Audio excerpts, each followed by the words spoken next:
Hello, Muse. Once again, it's me. You and me sitting here having a conversation, as we do every Saturday. Why? Because it's fun. And this time around, I have something special. I have the answer to a question that has haunted writers for years. I know that might sound a little arrogant of me, and I don't intend it to be that way. But I was kind of surprised when I stumbled upon this answer. And I wanted to share it with you, as I am wont to do.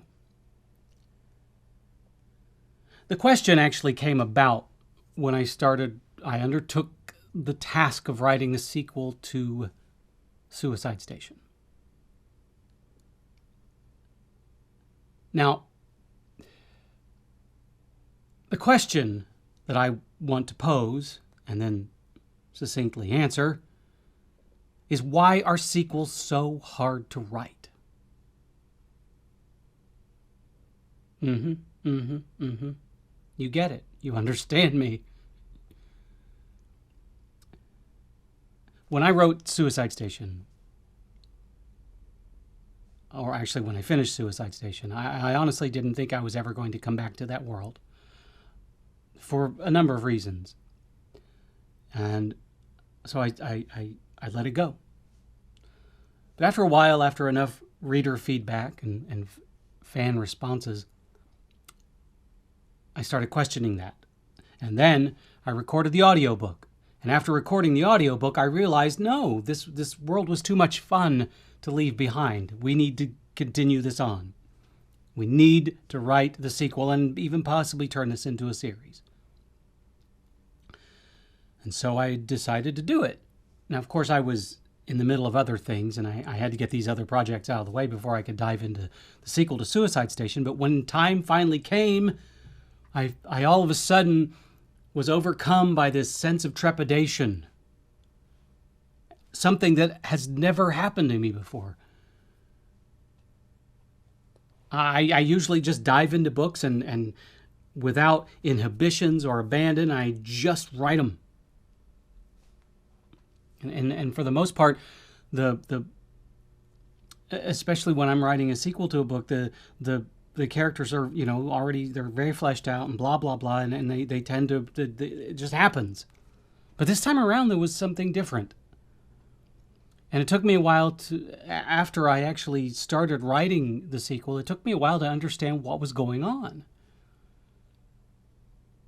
And what it was really simple. The new car smell was gone. I had already created this world, this universe. I had fleshed it out and made it real, and made it and gave it depth, and made it as interesting as possible. And myself and readers got to experience it for the first time.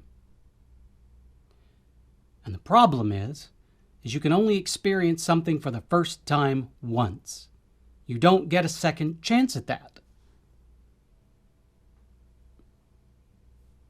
It's like hearing a new album for the first time. You have this almost visceral reaction to that first hearing, that virgin hearing. And then after that, it's never quite as good. And so when I set about to write the sequel to Suicide Station, I had it in the back of my mind, how am I going to make this as good as the first book? The big reveals are already done. Anyone that's read the first book knows about the universe. They've experienced it for the first time already.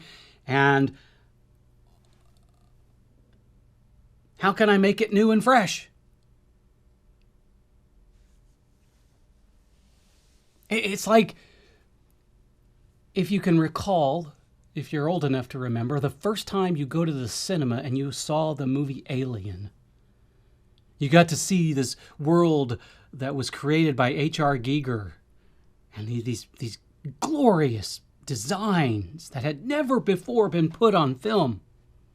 It was unlike anything anyone had ever seen. We can't experience that for the first time again. And so the second movie, Aliens, had to be something different. Ridley Scott had to throw something completely different into that film. And so it turned it into sort of an action movie. Marines, we are leaving. This ain't no bug hunt. You know what I'm talking about. It went from being this sci-fi horror film to kind of sci-fi horror action film. They had to add that new layer so that they could bring the new car smell back. And that's what happens when we have to write sequels. Not have to write sequels, when we want to write sequels.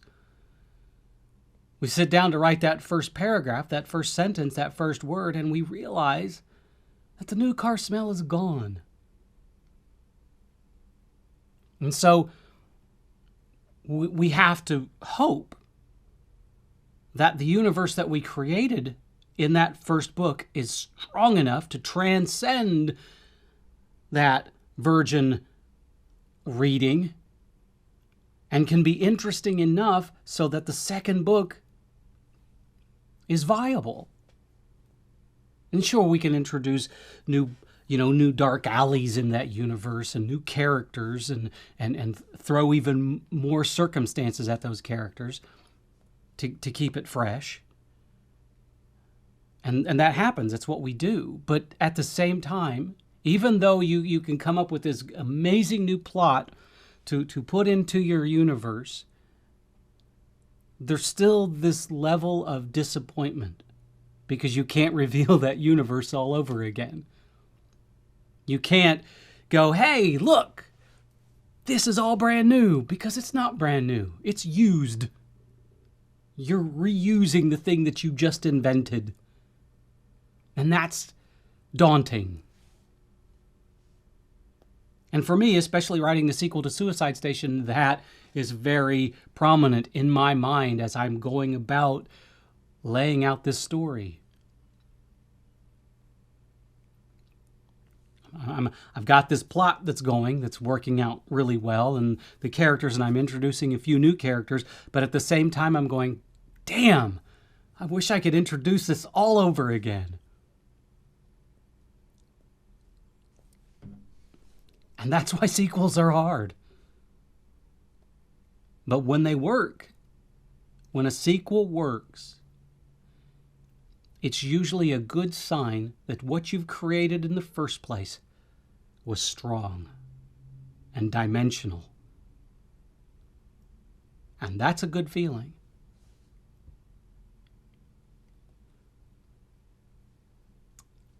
And that was my big aha moment during the writing of the sequel to Suicide Station, which still doesn't have a title, Muse. I need a title for it.